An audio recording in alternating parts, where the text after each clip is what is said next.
स्वागत है आपका एक नए वीडियो में जिसमें डिस्कस करेंगे इंडियन कोस्ट गार्ड 2024 भर्ती जो है वो आ चुकी है। ये बहुत बड़ा बदलाव आया है, बहुत बड़ी अपडेट है आपके लिए कि न्यू वैकेंसी आ गया है। मैंने शॉर्ट वीडियो के माध्यम से आपको बताया भी वैकेंसी रिलीज़ कर दिया गया है, बट इस वीडियो में हम पूरा नोटिफिकेशन डिस्कस करने वाले हैं। क्या क्या बड़े बड़े बदलाव हुए हैं जो कि इतिहास में पहली बार होने जा रहा है। मतलब कि जब से कोस्ट गार्ड का वैकेंसी ऑनलाइन वगैरह सिस्टम चला है तब से मतलब ऐसा कुछ हुआ नहीं था जो कि अब की बार होने जा रहा है। भर्ती में भूचाल आ गया है, बहुत बच्चों के लिए बैड न्यूज़ भी है, बहुत बच्चे तो रो भी रहे हैं और कौन लोग रो रहे हैं वो भी मैं डिस्कस करने वाला हूँ। कौन फॉर्म भरेगा कौन नहीं वो सारा कुछ यहाँ पे डिस्कस करने वाला हूँ। एज लिमिट जो मैंने पहले वीडियो में बताया था वही सेम एज लिमिट रखा गया है जो कि मैंने बताया था आपको वैकेंसी का वीडियो बनाकर, राइट। तो फटाफट वीडियो को लाइक कर दीजिए, शेयर कर दीजिए एंड चैनल पे हमारे फर्स्ट टाइम विजिट किया है तो चैनल को कर लीजिए सब्सक्राइब, बेल आइकन के बटन को प्रेस कर लीजिए। सपना ही कोस्ट गार्ड देखा है तो फटाफट चैनल को सब्सक्राइब करना मिस मत कीजिएगा। टेलीग्राम से ऐड हो जाए क्योंकि इस सारा डिटेल वगैरह आपको टेलीग्राम पर भी प्रोवाइड कराया जाता है। तो चलिए लेके चलते हैं नोटिफिकेशन पे। तो यहाँ पे आप देख सकते हैं ये मैंने जो पीडीएफ खोल रखा है, मतलब कि जो नोटिफिकेशन उसको ओपन किया है। एज ए नाविक general duty through coast guard enrol personnel test CGPT 2024 बैच। यहाँ पे application will be accepted online. 13 फरवरी 2024 से फॉर्म आपका स्टार्ट हो रहा है। 27 फरवरी 2024 तक आपका फॉर्म चलेगा शाम को 5:30 तक, राइट। तो ये आपको 11 बजे से स्टार्ट होगा। कितने तारीख को? 13 तारीख को, राइट। चलिए आगे बात कर लेते हैं। ये आपने समझ लिया।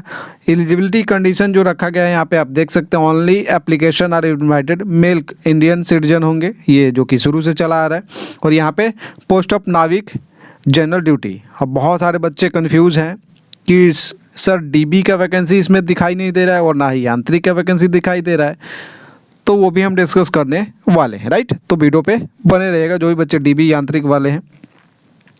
चलिए यहाँ पे हम एजुकेशन क्वालिफिकेशन नाविक GD का वही 12th पास रहता है। मैथ और फिजिक्स आपका कंपलसरी है, इसमें परसेंटेज की कोई ज़रूरत नहीं है। तो ये आपका होना चाहिए, मैथ फिजिक्स आप 12th पास होने चाहिए, राइट। चलिए आगे बात कर लेते हैं। फॉर्म भरने के लिए ये चीज़ दे रखा है। मिनिमम एज 18 से 22 साल रहता है, ये आपको पता है। 3 साल का SC ST का छूट मिल जाता है, यहाँ पे दे रखा है। सॉरी, SC ST का 5 साल का छूट मिलता है और OBC का 3 साल का छूट मिल जाता है, राइट। तो ये आपको ध्यान में रख लेना है। चलिए आगे बात कर लेते हैं जो इम्पोर्टेंट और चीज़ें हैं। जो डेट मैंने बताया था यहाँ पे 1 सितंबर 2002 से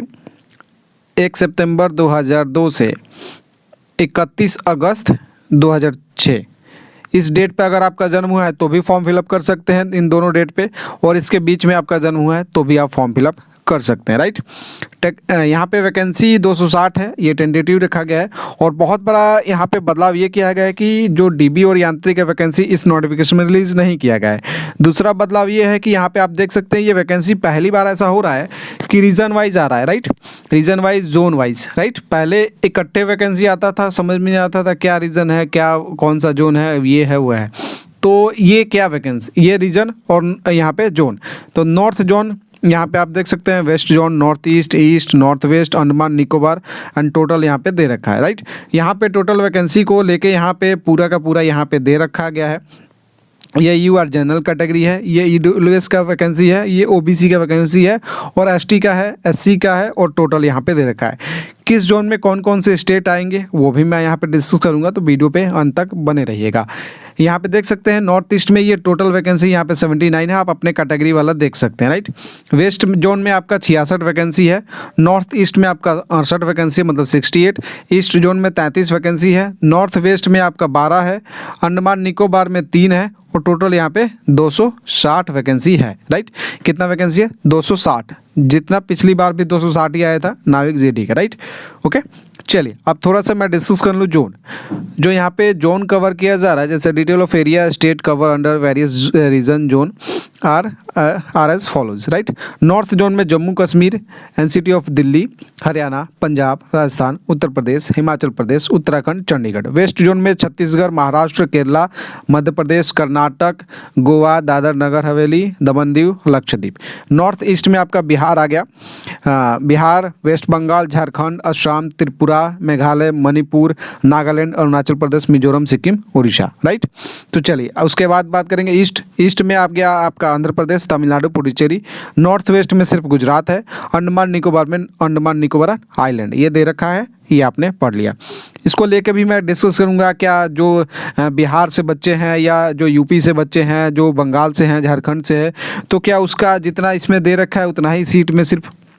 बहुत बारे टेंशन में बच्चे ये हैं कि जम्मू कश्मीर यहाँ पे जैसे दे रखा है, मान लीजिए मैं बात कर लूँ यहाँ पे हरियाणा की बात कर ले, हरियाणा नॉर्थ जोन में है। अब नॉर्थ जोन में मान लीजिए नॉर्थ जोन में हरियाणा वाले सिर्फ 31 वैकेंसी पे फाइट करेंगे जनरल कैटेगरी, EWS वाले 8 वैकेंसी और 17 वैकेंसी OBC। तो इसको लेके भी मैं आपको क्लियर कर दूंगा, तो ज़्यादा आप टेंशन ना लीजिए। अगर इसको लेके आपको डाउट आ रहा है तो कॉमेंट सेक्शन में ज़रूर बता दीजिएगा, तो मैं इसको लेके अच्छे से क्लियर कर दूंगा डाउट, आपका कोई भी डाउट बचेगा नहीं और आपको पॉजिटिव वे में बता दिया जाएगा और टेंशन नहीं लेना है।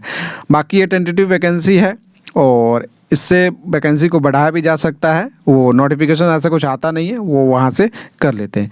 सिलेक्शन प्रोसीजर में क्या जो प्रोसीजर है उसमें क्या चेंज किया गया है, चेंज ये किया गया फॉर्म भरते टाइम आपको ये चीज़ें ध्यान रखना है कि लाइव इमेज आपका capture during registration. Form registration करते समय ना आपका लाइव इमेज कैप्चर किया जाएगा, तो ये आपको ध्यान में रखना होगा और फोटो वगैरह साफ़ सुथरा अच्छे तरीके से होना चाहिए। ओके, चलिए उसके बाद बायोमेट्रिक आपका थंब इम्प्रेशन जो होगा लेफ्ट का, ये ध्यान में, ये चीज़ ऑलरेडी पहले से आप लोग जानते हैं, सिग्नेचर अपलोड करना है, आइडेंटिफिकेशन मार्क्स अपलोड करने हैं। चलिए यहाँ पे जो चीज़ इंपॉर्टेंट है, चलिए अब बहुत सारे बच्चे कुछ और को लेके भी क्या कंप्यूटर क्या CBT जो है CBT 2 भी कराया जाएगा, ऐसा कुछ बच्चे बहुत सारे बच्चों ने मैसेज किया। चलिए उसको लेके भी डाउट मैं क्लियर कर दूं, तो वीडियो के अंत तक जरूर देखिएगा। डॉक्यूमेंट वेरिफिकेशन ये पास फेल दे रखा है, तो ये स्टेज 1 कंप्यूटर बेस्ड टेस्ट, ये SC/ST एप्लीकेंट ओनली। तो ये चीज़ ट्रेन बस टिकट का वो चीज़ अभी जानना ज़रूरी नहीं है, क्योंकि ऑलरेडी बहुत सारे बच्चे जानते हैं। फॉर्म भरने के लिए आपका जो भी ID प्रूफ लगाइए वो लेके मैं बता दूंगा फॉर्म कैसे क्या करना है, राइट। बायोमेट्रिक रिकॉर्डिंग होगा यहाँ पे आपका, candidate who clear biometric verification will undergo biometric record, ये चीज़ आपका दे रखा है, ये अभी जानने की ज़रूरत नहीं। चले यहाँ पे इंपॉर्टेंट चीज़ है नाविक GD में आपको पता है 2 सेक्शन होते हैं, सेक्शन 1 और सेक्शन 2। पासिंग मार्क्स आपका ये है, बस इतने पे आपका रिजल्ट नहीं होगा। Passing in section 1 and section 2 separately is compulsory, मतलब कि दोनों में आपके पास होना होता है, राइट। इसमें नहीं कि 20 नंबर आ जाए, इसमें 30 आ जाए तो आपका रिजल्ट हो जाए, ऐसा कुछ होगा नहीं, राइट। तो ये पासिंग है, देख सकते हैं यहाँ पे साफ साफ दे रखा है। चलिए अब हम बात कर लेते हैं, यहाँ पे सेक्शन 1 में 60 मार्क्स का होता है, 45 मिनट टोटल, 60 क्वेश्चन ही होंगे, राइट।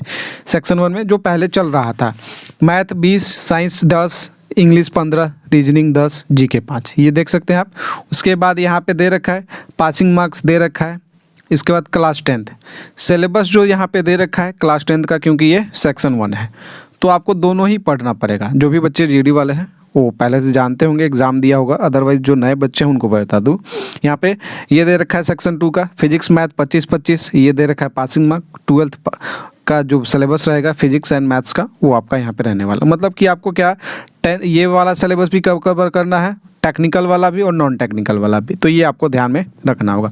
एक बहुत बड़ा बदलाव ये किया गया है कि नॉर्मलाइजेशन ऑफ मार्क्स आपका नॉर्मलाइज किया जाएगा। In order to rationalise the marks score by candidate appearing in different shift in an objective manner through a statistical method before declaration of result, marks score by candidate will be normalise as per the following formula. ये formula आपका रहने वाला है normalise का। ये बहुत अच्छी आपके लिए बहुत अच्छी बात है, बहुत बड़ी है खुशखबरी की बात इसलिए है क्योंकि किसी शिफ्ट में ना बहुत इजी क्वेश्चन आ जाता था, किसी शिफ्ट में इतना हार्ड क्वेश्चन आता था कि बच्चे पागल हो जाते थे। समझ में नहीं आता है कि IIT का एग्ज़ाम दे रहे हैं कि कोस्ट गार्ड का एग्ज़ाम दे रहे हैं, ऐसा कुछ फीलिंग होता था और ये जेन्युइन था और इसको लेके एक अच्छा पॉजिटिव रिजल्ट मिला है। तो नॉर्मलाइजेशन होना ये लाजमी है और बढ़िया भी है।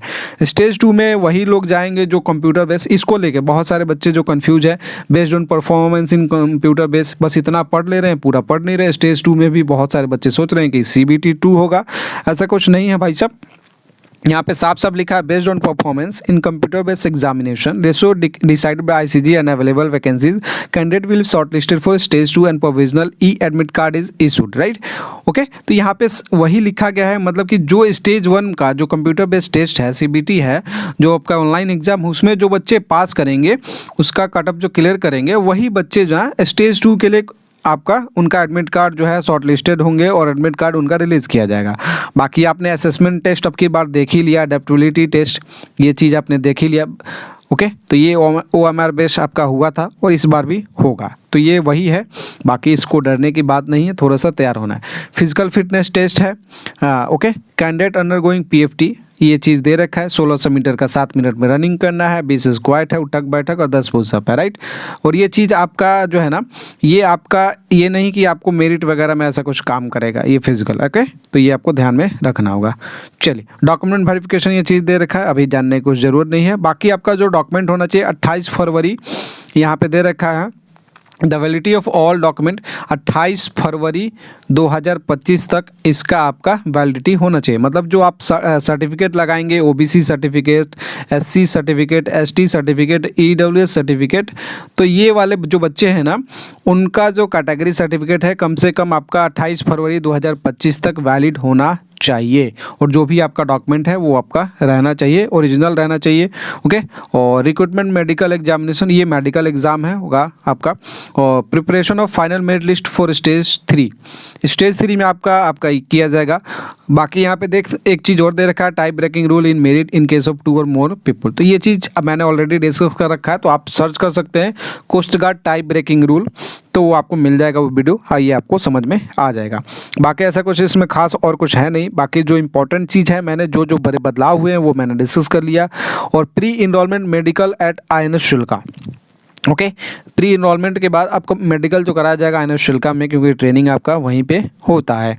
यहाँ पे पील मेडिकल सेंटर INHS निर्वाणी, आपको पता होगा, और दूसरा है कल्याणी। तो यहाँ पे आपका रीमेडिकल कराया जाता है, 21 दिन का टाइम दिया जाता है, मिले तो वहाँ पे आप वो ऑप्शन आपको मिलेगा जो पहले चल रहा था, ओके। पुलिस वेरिफिकेशन वगैरह स्टेज 2 ये दे रखा है। 13 फरवरी से बाकी फॉर्म स्टार्ट हो रहा है।